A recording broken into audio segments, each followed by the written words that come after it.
Çoxları 1 dollara saqqızdan başqa nəsə almağın mümkün olmadığına inanır. Lakin bəzi ölkələrdə bu məbləğə daha iri və ciddi şeylər əldə etmək mümkündür. İtaliya 1 dollardan biraz artıq, yəni 1 avro ödəyərək siz Liguriya, Piemont və Abruzzo kimi regionlarında ev ala bilərsiniz. Hakimiyyət az məskunlaşmış şəhər və kəndlərdə vəziyyətin yaxşılaşdırılması üçün daşınmaz əmlakı özünə ziyanla satışa çıxardıb. Sözsüz ki, bu məbləğdə ev təmirsiz halda satılır, amma tam yararlı evdir. Fransa Fransanın paytaxtı Parisdə 1 dollara bir şüşə içməli su almaq olar, lakin hansısa kafedən deyil, adicə bir marketdən.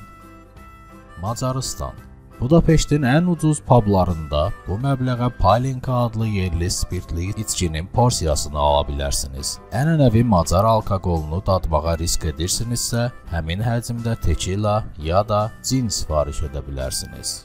Vyetnam Bu ölkədə 1 dollara siz xatirə üçün samandan hazırlanan papaq, kobra zəhəri ilə müalicəvi dərman məhsulu əldə edə bilərsiniz. Ya da karaokedə yarım saat oxumaq və yaxud bowling, amma səhər saat 10-dan günorta saat 14-ə qədər. Belçika Brüsselin mərkəzi hissəsindən uzaq olan yerlərdə 1 dollara Belçika vaflisinin yarım porsiyasını əldə edə bilərsiniz. Mərkəzdə isə bu məbləğə yalnız saqqız düşür.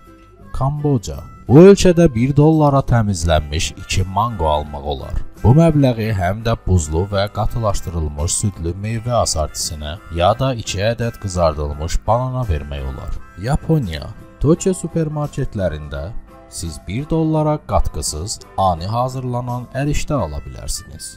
Venezuela Caracas ya da ölkənin digər şəhərlərində cibinizdəki 1 dollarla avtomobilinizin benzin çənini tamamilə benzinlə doldura bilərsiniz. Əgər siz avtomobilsizsinizsə, bu məbləğə ictimai nəqliyyatda 4 bilet almaq olar. Azərbaycanda da eyni ilə belədir. 1 dollara 1 çən benzin alırıq. Çexiya Praqanın Tesco tipli hər hansı bir mağazasında 1 dollara yerli istehsal olan 4 şüşə yüngül pivə almaq olar. Bu qədər miqdara hakim gələ bilmirsinizsə, 2 şüşə və chips ala bilərsiniz. Hindistan Məşhur Goa kurortunda küçə satıcılarından tıxali adlı ənənəvi Hindistan yeməyi ala bilərsiniz. Bu xörək, düyü, qatıq, tərəvəz, müxtəlif soslar və ədviyyatlardan hazırlanır. Daha yüksək yeməkxanalarda bu qiymətə digər ənənəvi yemək sifariş etmək mümkündür. Məsələn, noxudlu tərəvəz püresi və içəcək olaraq südlü masalla çayı. Əziz dostlar, bu videomuzun da sonuna gəldik. Əgər videolarımızı bəyənirsinizsə, lütfən kanalımıza abunə olun, videolarımızı like eləyin və komment yazın. Növbəti videolarda görüşənə qədər özünüzə çox yaxşı baxın.